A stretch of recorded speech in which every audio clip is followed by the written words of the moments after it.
Hi, everyone. This is Pam Gothard, Professional Learning Director for SocialStudies.com and Nystrom Education.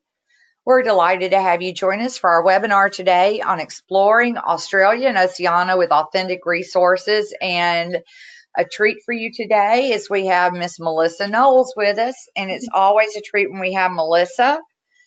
She is a great presenter and uses Stratologica every day. So I'm just going to turn it over to Melissa and let her go ahead and get started with us. Great, thank you, Pam. Welcome to Exploring Australia and Oceania. So, as a current media specialist in a K-4 school, my students are incredibly interested in this area, mostly on the animal aspects of Australia because they are, and the whole area actually, because they're so unique and interesting, and they're amazed with this region. So, we're going to open up Australia and Oceania only the way Stratologica can manage.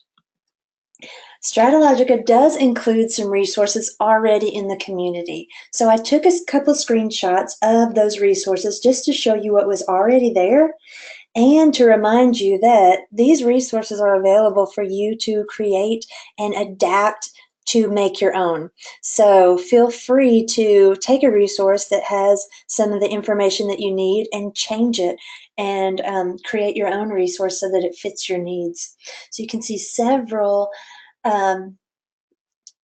presentations and views here about mostly the geography of Australia, but they're already created, already here. I love the one on the right-hand side top, sizes of Antarctica, Australia, and Brazil for some comparisons. So excellent resources already in the community, and don't forget to upload your resources that you create and share them. We do half the battle with creating these, and please share them in the community so that we can all gain from the resources that you create. So a couple of the resources that I made, I'm going to show you 3 today, just really quickly. Now I do want to show you, do you see how the words are not aligned anymore? It's because I changed the view size of my computer.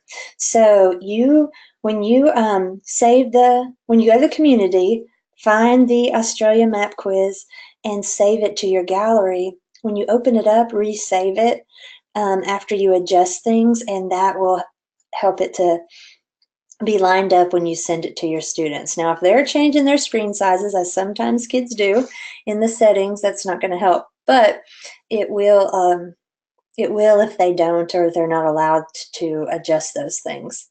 So I did want to also show you now on the right in this custom view, you don't have the option to have the description on the screen. So in the description, I have the instructions. So I added them to the notes. And you can see in the dark blue under the menu bar, you can see the little note, the little picture of the note.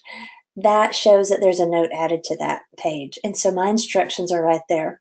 All they'll do is drag the territory names to the correct area and drop it there.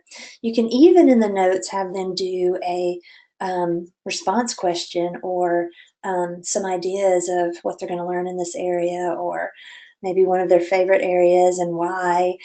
So lots of ideas to use that note side for other things other than even the directions. And all the students that are shared that particular slide are going to see those notes. So pretty neat option in Stratologica.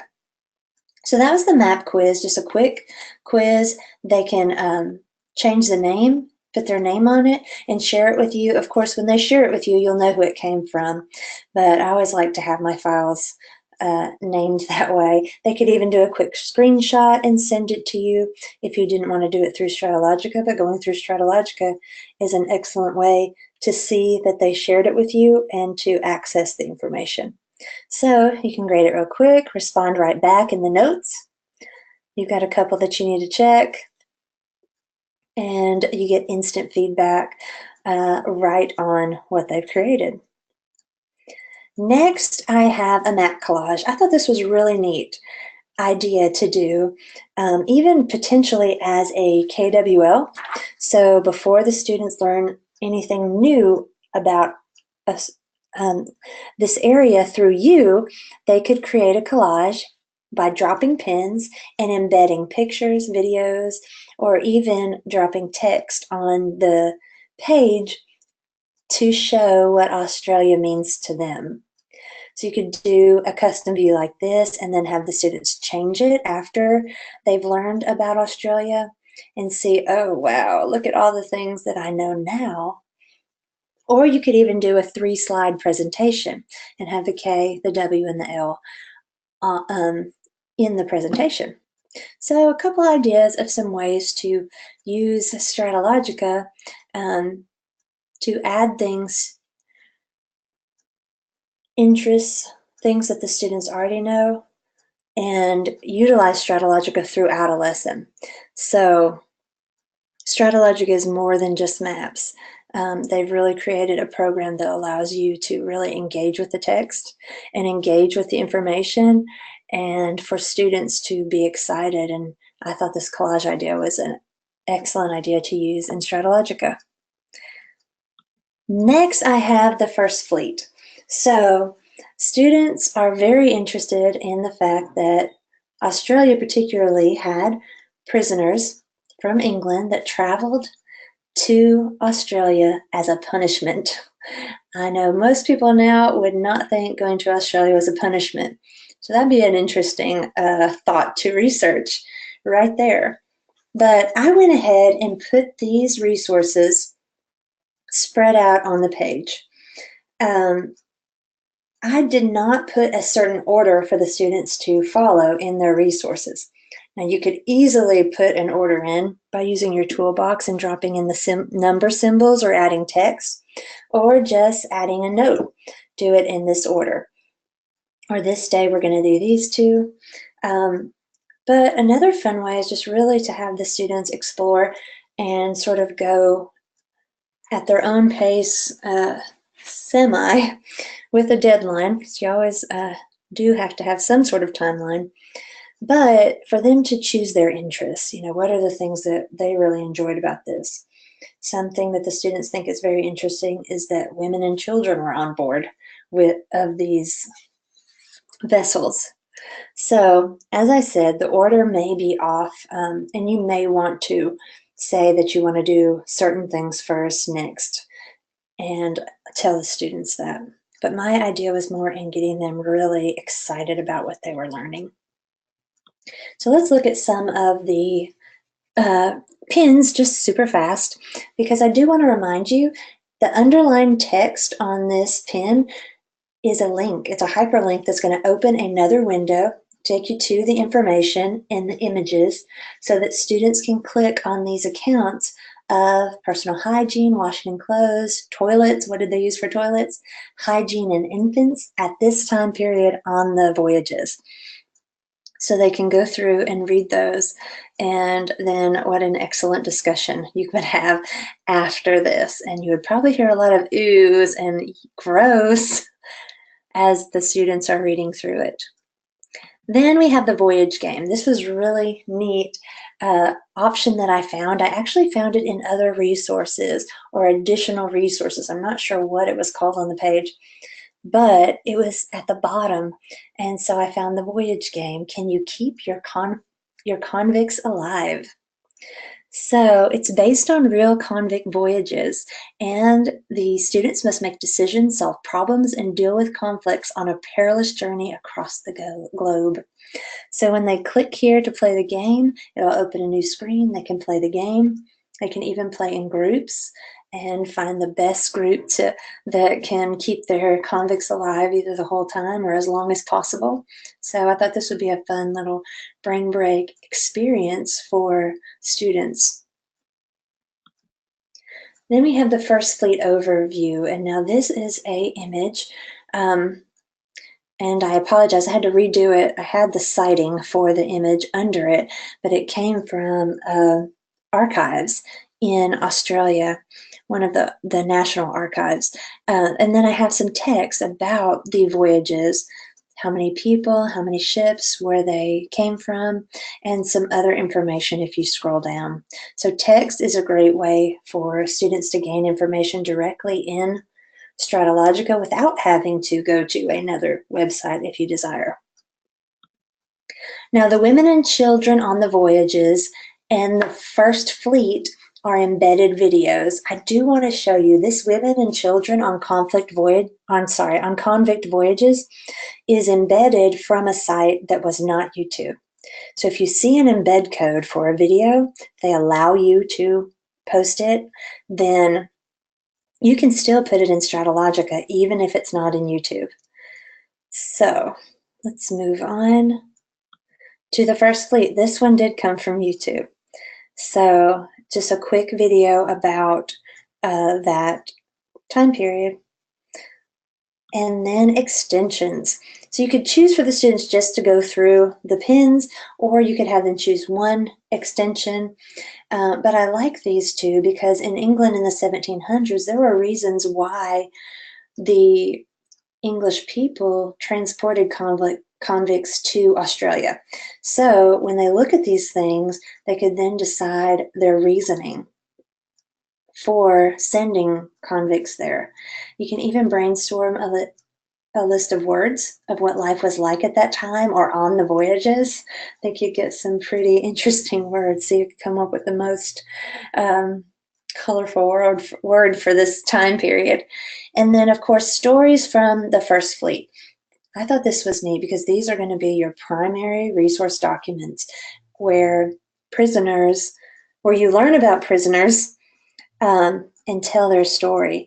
You could write a journal entry, and I have a link to where they could learn about podcasting even, and creating a podcast for that link, or a video or written presentation.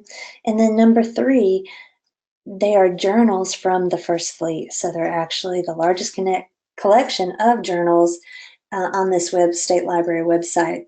So the students can really hear from the people that were there's words. So I thought those were some fun extensions to really dig deeper in the whys and the what was going on at that time. Okay, there are a lot of resources around the web. But first, I want to take you through searching as the teacher or the student, and then using student-created resources to engage them with the information. These embedding pins and text features are some of the best of Stratologica, but they do require resources. And as I was looking for resources about this area, I had a lot of trouble. A lot of them were either pay sites. You had to have some sort of login and belong to a system there. So it was not easy, and it did not just take a Google search. So let's go through some resources. This was actually my last thought. Local library resources. Of course, you know that there's books and reference materials available to use, but don't forget the digital resources that are available. This is available through our state library system, and it is an excellent resource that's free to anyone in Alabama, and I'm confident that other states also have resources like this. So we have lots of resources like EBSCO, Kid InfoBits, Britannica, Gale, just tons. So they're great resources. They also do a great job of practicing citing and referencing directly in the site. So a lot of times you can just cut and paste that reference and put it directly into whatever the students are embedding into their resource. So it's just a great practice for students at any age group. So I've added your resources page, and I went ahead and put this in. If you want to just do a quick screenshot of it real quick, or pause and take a photograph, however you'd like to save it, but just so that they were easy to go back to if you were looking for something. Some of the very best resources I found, as I said with the Voyage game, were hidden in the references or additional resources areas of the page. Don't count these out. They have some hidden treasures. So quickly, I want to go through some of these. This one had great resources. I really love the virtual exhibits and the geology of Minecraft. So they're really using popular games and popular things to teach all of these geological applications. Excellent resources here at Australian Government Geoscience. This one was fun. I love how it's set up. I would feel very safe linking to one of these pages in Stratologica. Don't forget, you can hyperlink in your presentation and custom view and project. So they could go to one of these sites like the ANZAC, and down here in the very center bottom is Australia Day, and they even have democracy down under, so you're getting a lot of information, but it tells you the grades it works for, and it's very kid-friendly. This one was wonderful, just had a lot of history. It's probably more for older kids, but it would allow students to really get into some of the detailed history of the area. This one I really liked. I love museum websites just period, but they did a great job with this one. So the first one in K-Space has some prehistoric Australia, which there's a lot of dinosaur findings in this area. So that would be a fun one to research and to place the image and some information about the dinosaur, where it was found on the maps in Stratologica. So excellent resource right here, and you've got it. You can even browse by year if you can relate that back to the parts that you're studying, because really I found that a lot of it was interchangeable. Like the Gold Rush game, it says 8+. This was a fun game to play. There was a great gold rush in Australia, just like in our areas in America. So I love that they added in games and everything was free and curriculum linked. So this was a fun page. I love the way this timeline is made. I mean, it's just so visual. So you can follow through or get to the places very easily. For students, they could even do a quick timeline and find some information and place it on the map where it goes in each of these time periods. So a very visually well put together site in history in the making. Vroom was a great site, a lot of images. It's the National Archives site of Australia. So excellent site to find, especially images that you're looking for. So I really enjoyed Vroom as I was looking through the Australia information. This one was a little hard to find things in the AC history units, but I did find some things that were really neat. It also had some great ideas. So let's go to the next page. This is one that, just to show you, of one of the ones that I clicked. When you click something, you think, oh, I don't know. But when I scroll down, you've got some ideas, lots of ideas, suggested literature, suggested history resources, and then, of course, your online resources for further investigations. Once again, in those resources areas, I have found the best information. So just to show you, don't just look at the top, scroll down a little bit and find the helpful hints, and those are where you're going to find your great ideas.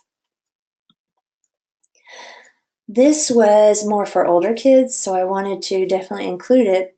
It's ANZAC portal. Did have some primary things, but more secondary. So Australian prisoners of war in the Second World War. So just some really interesting time periods in history and maybe some excellent comparisons that students could do. They're in PDF or doc form. So once again, as a local resource, you could take images and cite it or upload or have it be a place that the students go while they're looking for their information. Just great ideas that you can do in Stratologica, but any age group. Cap That was also fun. They had history, geography, and I love the science. And so it's captioned videos that are available for students. Excellent resource. Geospace was good too. It's got your core units and supporting units. It's based on the Australian curriculum, so you know you're going to get a lot of information, probably way more than you need for your course of study objectives, but an excellent background. So number one, as a teacher, I found the more you know, the better you are at teaching it, but also for your students, the ones that want to dive deeper. They've got some great resources here in really getting into the Australian curriculum and what they have to learn in geography on this website. And finally, myplace.edu.au, I absolutely thought was amazing. They've done such a great job. So they've got it timelined out before time to 1878 and then 1888, 2008. So they have these episodes, and the episode 1 is like the Aborigine. It's a child from this time period. So there's going to be a video of that child talking, doing things. There's going to be some activities. It's just a great resource for you. You can see in episode 14, despite one failed invention after another, young Henry knows in his heart that he's a brilliant inventor. Against the advice of his friend Franklin, Henry conducts his biggest experiment ever, but succeeds only in blowing up the local schoolhouse. So I'm thinking of a lot of movies where experiments go awry, but I thought this would be a great, I mean, you can just see how they're really grabbing those kids and why, what did you do? What happened? I mean, you can just see the little brains ticking, but what a great resource. And in every episode, it's a child that is performing and that is doing it. So it's pretty excellent idea as a way to show history. And it really shows sort of the dramatic. So they were getting the visual, they're getting the text, they're getting activities. Excellent resource. But even better is to allow students to create their own resources. So they're really having to use a lot of higher thinking skills in this when they're deciding what to do. So let's look at this. Most devices are so easy to use now. I mean, I use my cell phone for our school news. We just have a webcam, but any device, Chromebooks, iPads, they've got a camera on it. They've got some audio recorders. Use these devices. For students to create reenactments, just like we saw in the last resource. Interviews. I love for students to have to be someone and decide how they would respond, and they have to really know that person's history to be able to do that. They could even read for lower grades that need help with reading. This is a great resource to add in some audio. You can have other students do it, or you as the teacher could record your voice. Students love to hear their voice more than sometimes they let on, I think. So reading is an excellent way to utilize Stratologica and allow students to include their own resources and their own voice. They can explain things, so they may talk about the volcano and how it's affected the area, or they may explain the first inhabitants of Australia. So fun things could be done here where they're the expert. Also, peer review is an excellent way to use Stratologica, which is one of my favorite options. As I said, with the notes on the side, you could have a whole conversation going through those notes.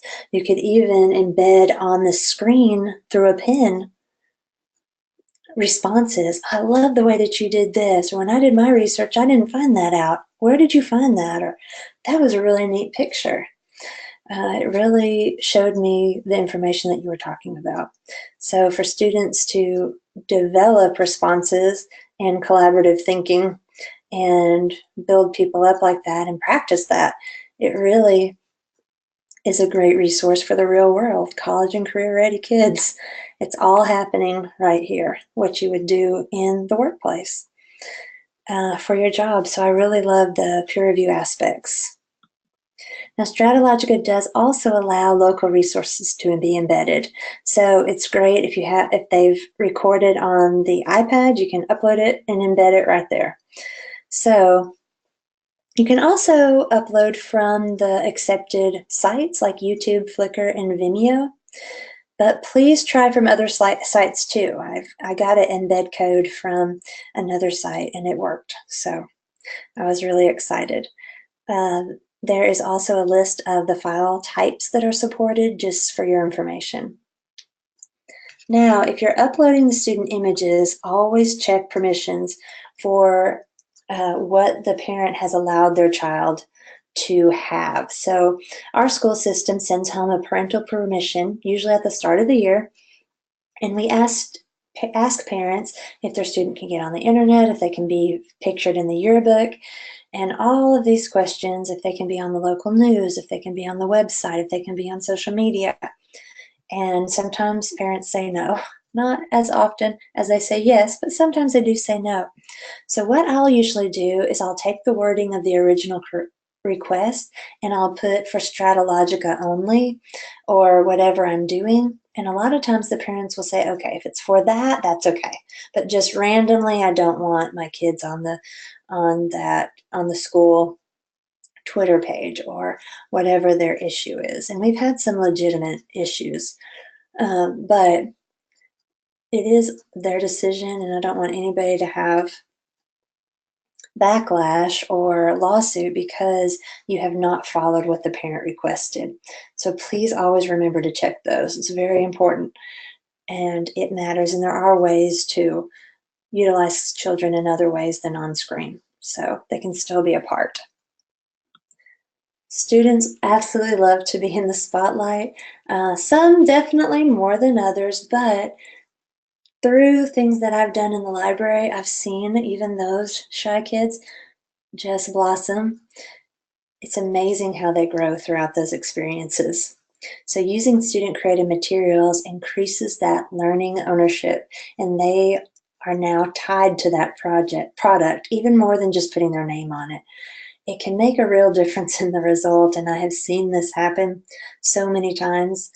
Student engagement really, especially when they're working together, it really is a tight group of us, and I really love to see that in my kids.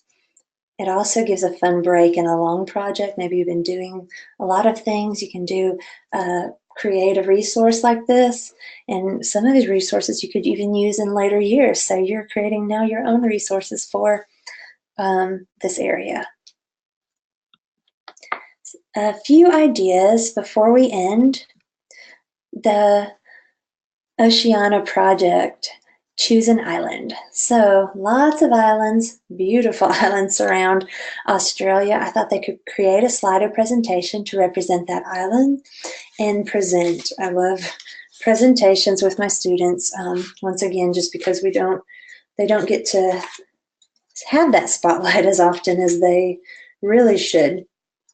And with social media, that is changing some of that. So I do want to share with you a little idea.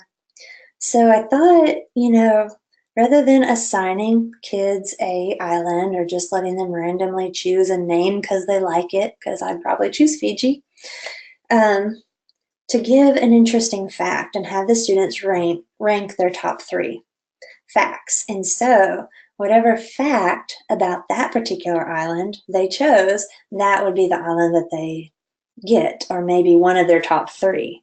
So I thought that would be a fun way to then divvy up the islands based on what they're interested in and what they think is neat. So you've chosen their island. Choose the info you want the student to include on the slide.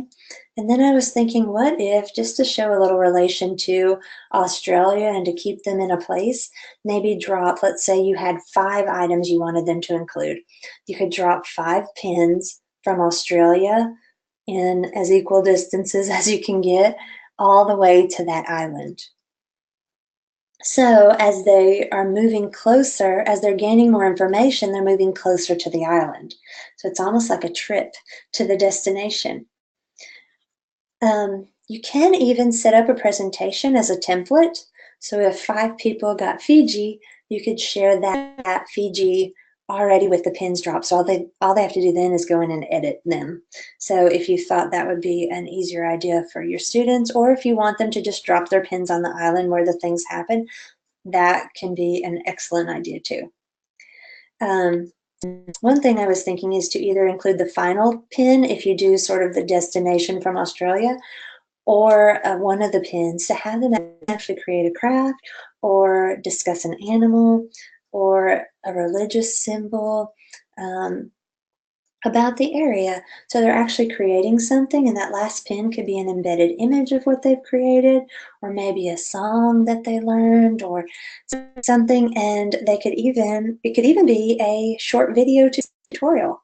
I don't know. My middle daughter would love to be a YouTuber, I think, at this point. That's her life goal. So creating a little tutorial, a lot of these kids already have so much experience with because they video themselves and they watch YouTube far too much. But it would be a great way for them to demonstrate how they made their island or their item, or what the song meant to them or why they chose it. So anyway, just another quick option. I love the breakout model. So the students have to solve facts, and that gets them closer to opening the box, the breakout box.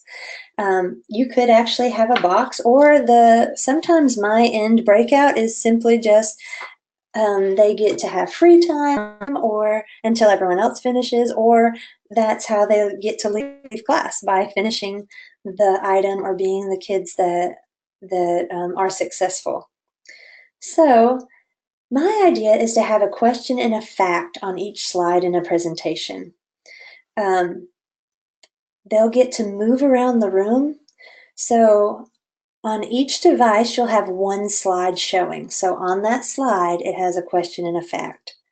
So you could have 10 devices and 10 questions and 10 facts. So they're moving around the room to match the question and find the answer in the fact that they read.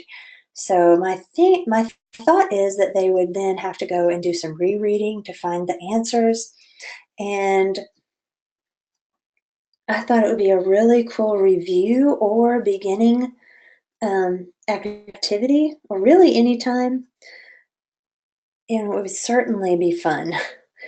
You may be thinking, chaos, it would not happen in my classroom.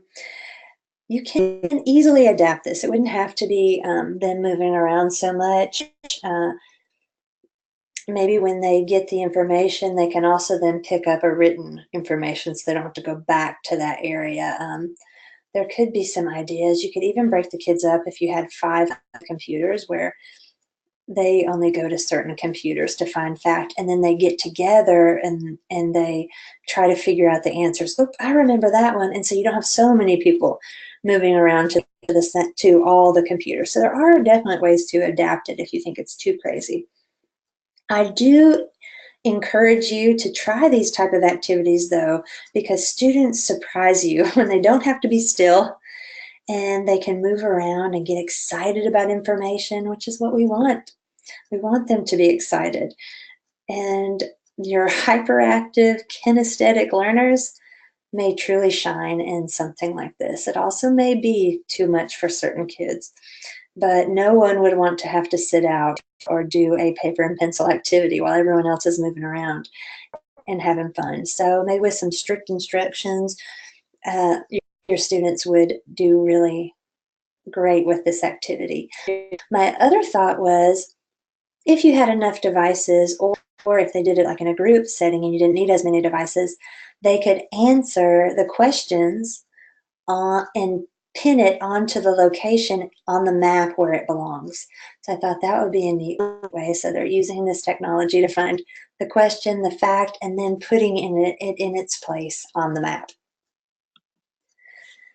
I did also find this was just a teacher pay teacher resource, but you may have already resources that are printed. There are QR code creators that are free.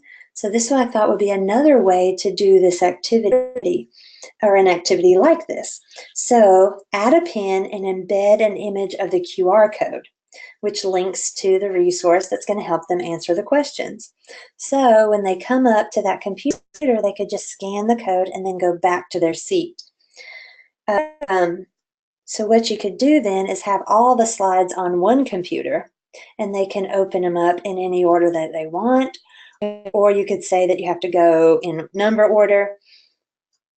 So that would be a way to need less devices to do it. And you can definitely use QR codes in Stratalogica to link. And those of you who only have a few devices or may have some older iTouches or iPads that I know I have some that are no longer upgradable, they'll still access the internet and they'll still do things like this. So it's a great resource to use even your older technology. You can even do a rotation. So one student goes to get the clue and then less students are moving around. I just really think that kids would love this, and I cannot wait to try it. And once again, Scavenger Hunt. I don't know why I was thinking I needed such moving activities. Actually, I do know why, because I wanted you to see how Stratalogica could even be used in gaming and in these type things. It's not just mapping, it's not just embedded videos and pictures. It really can be used as a resource, an engaging resource with your kids. So in the Scavenger Hunt, you could create 1 or 2 questions on each slide. With younger students, you may want to include the link or a search clue to help them in finding their answer, but then they could go to the internet, find their answer directly on the slide or on whatever you want them to. And at the end of the Scavenger Hunt, what do they find on the last slide? But a fun activity. So I thought that would be an interesting way to use a breakout type activity as a scavenger hunt and really just get the kids engaged and having fun with the material. Finally, as always, just try to remember, just a suggestion, to try to remember whenever possible, have students to be able to have some say in the direction of the project. So of course with the games that you create that wouldn't happen, but maybe with some of the other resources, because I was amazed at how many things I found in just hidden places, and I think your students would do the same thing. And giving them a little bit of control really increases the ownership of the project and the information for the students. So if you have any questions, feel free to post in the chat area. I'll be happy to answer them. I also have some suggestions here. If you want to learn more about Stratalogica, maybe you weren't sure about some of the things that I talked about, of course, put the questions in the chat, but these resources will help you learn the things that you need to know. So I hope you had a great time. I hope you have some great resources now available to you and some new ideas of some ways to use Stratalogica differently than you thought before. And I had a great time, and I appreciate your attention, and I hope you have a great night. Thank you so much.